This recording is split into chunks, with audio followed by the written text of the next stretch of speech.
সেই দিন যখন বাড়িতে আক্রমণ হয়, কামাল নিচে আসে। আব্বাও নিচে এসেছিলেন, বিভিন্ন জায়গায় ফোনে লাইন পাচ্ছিলেন না, ফোনে কথা বলেন। তোফায়েল সাহেবকে ফোন করেন, তাকে বলেছিলেন যে আমার বাসা আক্রমণ করেছে, তোরা দেখ কি করতে পারিস। তিনি নাকি ফোন ছেড়ে দিয়ে বলেছিল, আমি কি করতে পারবো। রাজ্জাক সাহেব ফোন করেছে, রাজ্জাক ফোন ধরেছিল, বলল, লিডার দেখি কি করা যায়। কেউ নড়ে চড়েনি। সেনাপ্রধানের সাথে ফোনে কথা হয়। সেনাপ্রধান 46 ব্রিগেডে ব্রিগেডিয়ার জামিল সেখানে ছিল, সিজিএস, কোয়ার্টার মাস্টার জেনারেল, সকলের সাথে ফোন করে কিন্তু কেউ রেসপন্স করেনি। সেনাপ্রধান, তার সাথে আবার ডেপুটি সেনাপ্রধান হলো জিয়াউর রহমান। আমি সরকার আসার পর ওই সময়কার সমস্ত রিপোর্টগুলি সংগ্রহ করেছিলাম। সেখানে 46 ব্রিগেডের যিনি দায়িত্বে ছিলেন তার সম্পর্কে লেখা ছিল যে সে ওই দিন সিএমএইচ এ রাত 2:30-3টে পর্যন্ত থাকে, তারপর নাকি বাড়ি যে ঘুমিয়ে পড়ে। কাজে গোলাগুলি বা রাষ্ট্রপতির বাড়িতে আক্রমণ হচ্ছে এটা নাকি সে শুনতেই পায়নি, সকালে ঘুম থেকে উঠে জানতে পারে।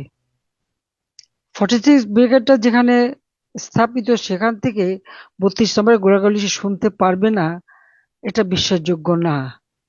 আমার মনে হয় বিষয়টা আপনাদের বোধহয় চিন্তা করা উচিত বা এ বিষয়ে আরো তথ্য নেওয়া উচিত।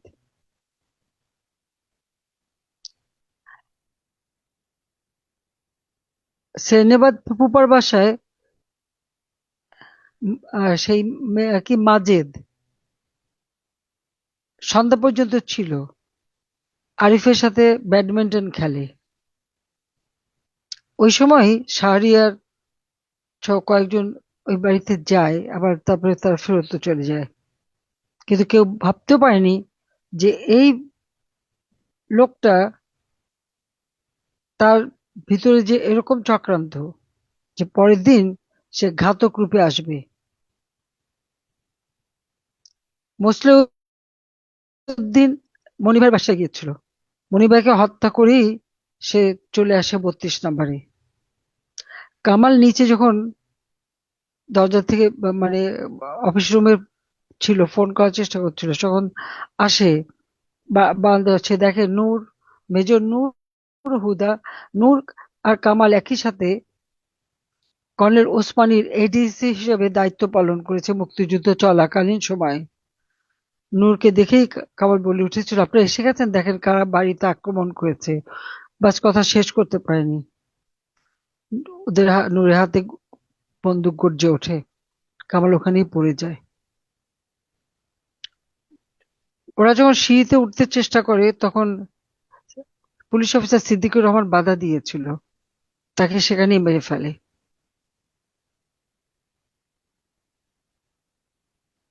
এই এই গোলমাল শুনে আব্বা বের হয়ে আসেন, তখন তারা উপরে ওঠে, আব্বাকে বলে, আপনি চলেন। তো উনি তখন সিঁড়িতে যে দাঁড়ানো, কয়েকটা সিঁড়ি নিচেও নেমেছেন। হুদাকে চিনে ফেলেন, জিজ্ঞেস করেন, তুমি অমকের ছেলে না? কারণ হুদার বাবা চুয়াডাঙ্গা আওয়ামী লীগের নেতা ছিলেন। কিন্তু এই কথা শেষ হতে না হতেই গুলি চলে। কিছু উপরে চলে আসে পিছনের সিঁড়ি দিয়ে, কিছু নিচে। মা পিছনে ছুটে এসেছিলেন দরজার কাছে, মাকে বলেছিল যে আপনি আমাদের সাথে চলেন। মা বলেছেন, না, ওনাকে মেরে ফেলেছো, আমি নড়বো না, আমি যাবো না কোথাও, পারলে এখানে গুলি করো। আমার মা কিন্তু জীবন ভিক্ষা চায়নি, নিজের জীবনটা দিয়ে গেছেন অকাতরে। সেখানে মাকে গুলি করে মারে। ঘরে ঢুকে জামাল, রোজি, খুকি তাদেরকে হত্যা করে। রাসেলকে নিয়ে রমা নিচে নেমে গিয়েছিল, গেটের সামনে যে আম গাছটা ওই ওই আম গাছের তলায় নাসির কাকার হাতে গুলিও লাগে। কিন্তু তারপর তাকে ওখানে দাঁড় করে রাখে প্রথমে, একে একে নাম জিজ্ঞেস করে।